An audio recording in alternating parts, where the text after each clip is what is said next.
Maîtriser la gestion d'un multiboutique PrestaShop. Moi, je l'articulerai autour de 3 points. Premier point, fonctionnel. Organisation du travail chez le client. Élément important, il faut toujours avoir une conciliation entre comment le client souhaite travailler et ce qui est possible techniquement. Il faut garder un bon équilibre parce que finalement, si il y a une de ces notions qui prend trop le dessus, ça peut tuer la stratégie globale. Je prends un exemple. Un client qui a tendance à se dire que finalement PrestaShop devrait fonctionner comme lui y pense, on va se retrouver dans un cadre où c'est constamment du développement. C'est même plus un PrestaShop qu'il est en train d'utiliser, c'est un PrestaShop déformé qui est pour lui. Vision de moyen long terme, peu de portabilité, des complexités sur les évolutions, sur les upgrades. Donc là, c'est le cadre du client assez dominant avec son système d'information. Il faut faire attention parce qu'en fait, la dominance inverse, finalement, c'est la dominance du fonctionnement de PrestaShop avec un client qui doit trop s'adapter au PrestaShop. Ça peut créer de la frustration. Cas extrême, un rejet d'utilisation par les équipes qui vont trouver ça pas pratique. Donc c'est vraiment important de pouvoir équilibrer ça. Ce qu'on va aller rechercher, c'est comment je fais en sorte que mon client puisse administrer plusieurs boutiques en même temps avec un minimum d'effort. Deuxième point, selon moi, c'est la partie purement tech. Ça, c'est palpable par tout le monde. Finalement, j'ai un PrestaShop, 3 boutiques qui sont montées dessus. Alors, sur le plan technique, si je prends juste la partie thème, comment ça se passe? Est-ce que j'ai un thème qui est mutualisé pour mes 3 shops? On sait qu'on peut les personnaliser en termes de couleurs, de disposition, on a beaucoup de flexibilité. Mais est-ce qu'on utilise le même thème? On sait qu'un thème entraîne l'utilisation de plusieurs modules.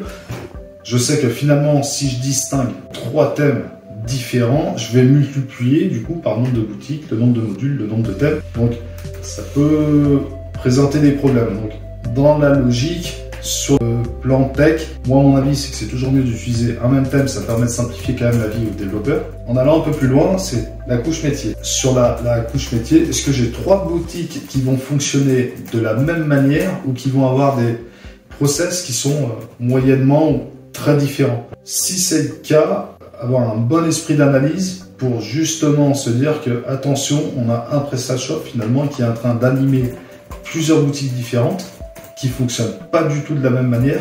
Donc là, il faut avoir un bon esprit de synthèse, une bonne organisation du travail pour pas se retrouver avec des effets, on va dire, sandwich au niveau du code, avec des couches qui viennent s'empiler et qui peuvent donner lieu à des contraintes trop fortes quand on va avoir des évolutions type des process qui vont se croiser et qui vont devenir pas maintenables parce que je corrige d'un côté mais je casse un process d'un autre côté sur une boutique.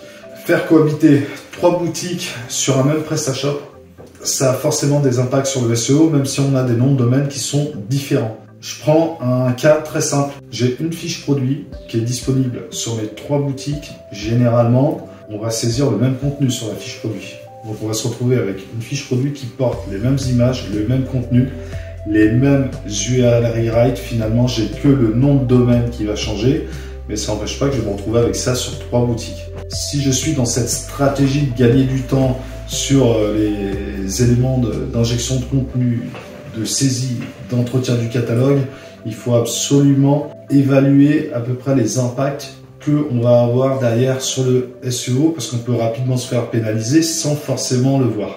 Donc sur ça, il faut avoir des process en interne qui vont permettre de définir finalement quelle boutique je positionne par rapport à quelle partie du catalogue. Ça va permettre justement de peut-être distinguer chaque boutique, même si elles sont sur un tronc commun, mais peut-être de les nicher un peu plus en donnant une répartition logique du catalogue. Donc ça, c'est des éléments en général qui vont se définir du côté client. C'est-à-dire que c'est lui qui connaît son produit, donc c'est lui qui a les capacités finalement de nicher chaque site, de les spécialiser. Mais il faut que ça se fasse quand même en collaboration avec l'agence web et l'agence SEO, s'il y en a une dans la boucle, ou l'agence web qui est capable aussi de gérer la partie SEO, justement pour mettre en place, en tout cas écrire et définir la stratégie en conséquence des contraintes qui vont être posées par le client.